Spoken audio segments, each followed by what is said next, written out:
Our story today is called To Build a Fire. It was written by Jack London. Here is Harry Monroe with the story. The man walked down the trail on a cold gray day. Pure white snow and ice covered the earth for as far as he could see. This was his first winter in Alaska. He was wearing heavy clothes and fur boots, but he still felt cold and uncomfortable. The man was on his way to a camp near Henderson Creek. His friends were already there. He expected to reach Henderson Creek by 6 o'clock that evening. It would be dark by then. His friends would have a fire and hot food ready for him. A dog walked behind the man. It was a big gray animal, half dog and half wolf. The dog did not like the extreme cold. It knew the weather was too cold to travel. The man continued to walk down the trail. He came to a frozen stream called Indian Creek. He began to walk on the snow-covered ice. It was a trail that would lead him straight to Henderson Creek and his friends. As he walked, he looked carefully at the ice in front of him. Once he stopped suddenly, and then walked around a part of the frozen stream. He saw that an underground spring flowed under the ice at that spot. It made the ice thin. If he stepped there, he might break through the ice into a pool of water. To get his boots wet in such cold weather might kill him. His feet would turn to ice quickly. He could freeze to death. At about 12 o'clock, the man decided to stop to eat his lunch. He took off the glove on his right hand. He opened his jacket and shirt and pulled out his bread and meat. This took less than 20 seconds, yet his fingers began to freeze. He hit his hand against his leg several times until he felt a sharp pain. Then he quickly put his glove on his hand. He made a fire, beginning with small pieces of wood and adding larger ones. He sat on a snow-covered log and ate his lunch. He enjoyed the warm fire for a few minutes. Then he stood up and started walking on the frozen stream again. A half-hour later, it happened. At a place where the snow seemed very solid, the ice broke. The man's feet sank into the water. It was not deep, but his legs got wet to the knees. The man was angry. The accident would delay his arrival at the camp.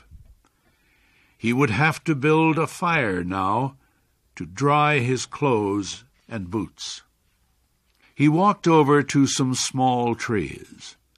They were covered with snow. In their branches were pieces of dry grass and wood left by floodwaters earlier in the year. He put several large pieces of wood on the snow under one of the trees. On top of the wood, he put some grass and dry branches.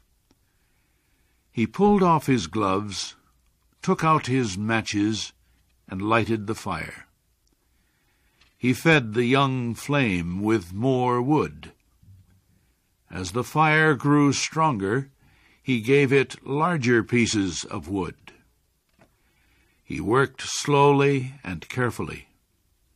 At 60 degrees below zero, a man with wet feet must not fail in his first attempt to build a fire. While he was walking, his blood had kept all parts of his body warm. Now that he had stopped, cold was forcing his blood to withdraw deeper into his body. His wet feet had frozen. He could not feel his fingers. His nose was frozen too. The skin all over his body felt cold.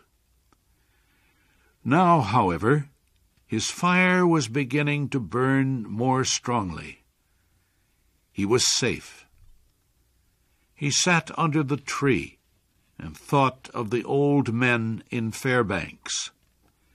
The old men had told him that no man should travel alone in the Yukon when the temperature is 60 degrees below zero. Yet here he was. He had had an accident. He was alone. And he had saved himself. He had built a fire. Those old men were weak, he thought. A real man could travel alone. If a man stayed calm, he would be all right. The man's boots were covered with ice. The strings on his boots were as hard as steel. He would have to cut them with his knife. He leaned back against the tree to take out his knife. Suddenly, without warning, a heavy mass of snow dropped down. His movement had shaken the young tree only a tiny bit, but it was enough to cause the branches of the tree to drop their heavy load. The man was shocked. He sat and looked at the place where the fire had been. The old man had been right, he thought. If he had another man with him, he would not be in any danger now. The other man could build the fire. Well, it was up to him to build the fire again. This time he must not fail. The man collected more wood. He reached into his pocket for the matches. But his fingers were frozen. He could not hold them. He began to hit his hands with all his force against his legs. After a while, feeling came back to his fingers. The man reached again into his pocket for the matches. But the tremendous cold quickly drove the life out of his fingers. All the matches fell onto the snow. He tried to pick one up, but failed. The man pulled on his glove and again beat his hand against his leg. Then he took the gloves off both hands and picked up all the matches. He gathered them together. Holding them with both hands, he scratched the matches along his leg. They immediately caught fire. He held the blazing matches to a piece of wood. After a while, he became aware that he could smell his hands burning. Then he began to feel the pain. He opened his hands, and the blazing matches fell onto the snow. the flame went out in a puff of gray smoke. The man looked up. The dog was still watching him. The man got an idea. He would kill the dog and bury his hands inside its warm body. When the feeling came back to his fingers, he could build another fire. He called to the dog. The dog heard danger in the man's voice. It backed away. The man called again. This time the dog came closer. The man reached for his knife, but he had forgotten that he could not bend his fingers.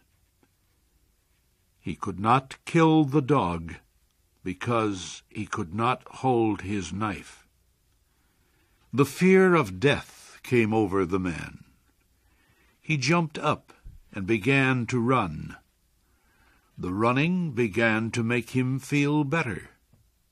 Maybe running would make his feet warm.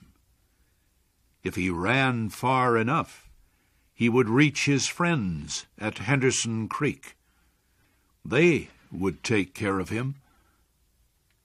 It felt strange to run and not feel his feet when they hit the ground. He fell several times. He decided to rest a while. As he lay in the snow, he noticed that he was not shaking. He could not feel his nose, or fingers, or feet. Yet he was feeling quite warm and comfortable. He realized he was going to die. Well, he decided he might as well take it like a man. There were worse ways to die. The man closed his eyes and floated into the most comfortable sleep he had ever known. The dog sat facing him, waiting. Finally, the dog moved closer to the man and caught the smell of death. The animal threw back its head. It let out a long, soft cry to the cold stars in the black sky. And then it turned and ran toward Henderson Creek, where it knew there was food and a fire.